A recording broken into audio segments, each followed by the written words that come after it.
Hey there, welcome back to Mind, Health, and You. Today, we're diving into a topic that's often misunderstood, sometimes taboo, and definitely worth exploring. What masturbation actually does to your brain. Let's be real, masturbation is a normal part of human behavior. It's a way people explore their bodies, relieve stress, and sometimes just feel good. But when it comes to how it affects the brain, things get a little more complicated. The brain's reward system and dopamine. Every time you masturbate, your brain releases dopamine, the feel-good chemical. This is the same chemical that's released when you eat your favorite food, achieve something, or even fall in love. Sounds great, right? But here's the catch. Too much of anything can be a problem. If masturbation becomes a frequent habit, especially if it's used to escape stress or emotions, the brain can start to crave more of that dopamine hit.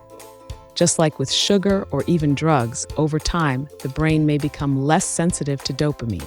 This means you may need more intense stimulation just to feel the same level of pleasure. Compulsion and the need for more. Now imagine this. You keep chasing that same high, but it gets harder to reach. This can lead some people to seek more extreme content or habits, which can distort what real intimacy looks like. Over time, the brain starts associating pleasure more with the screen than with a real partner. That's when masturbation can shift from a healthy behavior to a compulsive one. And that's not just about sex. It's about how your brain processes pleasure, connection, and satisfaction. The emotional side, guilt and shame. But it's not just chemicals. There's an emotional and psychological layer too. Some people, due to their beliefs, upbringing, or trauma, may experience guilt or shame after masturbating. And this emotional conflict can trigger feelings of anxiety, low self-esteem, or even depression in some cases. A case study published in a psychiatry journal showed that deep feelings of guilt related to masturbation led to serious depressive symptoms in a young man, including suicidal thoughts. For him, the mental and emotional toll was real. This doesn't mean masturbation is bad for everyone, but it does show how individual beliefs and psychological factors play a huge role in how our brains respond to it. When trauma and masturbation intersect, for some, masturbation becomes a way to cope with trauma, especially when dealing with emotional pain, anxiety, or stress. But if that trauma is tied to past abuse or cultural stigma, masturbation can also bring up painful feelings. Instead of healing, it can reopen emotional wounds. In those cases, it's not about the act itself, but the emotions and memories connected to it. That's why healing the brain sometimes starts with healing the heart. Final thoughts: empathy, awareness, and balance.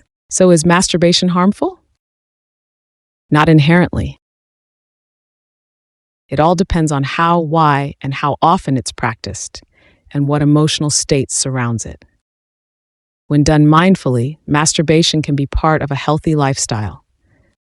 But when it becomes a way to escape emotions or ends up controlling your thoughts, it might be time to step back and reflect. At Mind, Health, and You, we believe in awareness without judgment. Your experience is valid, and so is your journey. If anything in today's video resonated with you, you're not alone.